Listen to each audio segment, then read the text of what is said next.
Sanitization is one of the most essential steps for home brewing. So, to make a sanitization liquid, we need a container, preferably a big container where we can put all our equipments easily. Fill it up with desired amount of water. Here I have about 4 liters.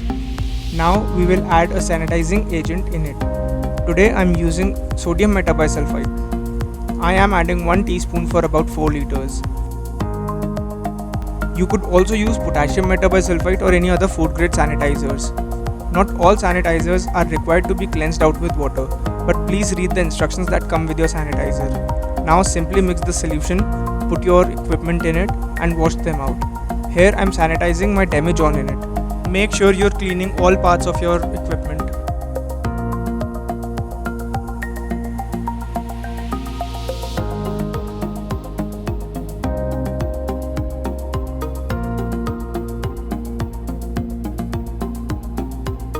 Sodium metabisulphite does not need to be rinsed, so I'll just tilt it upside down and remove excess water and we're good to go.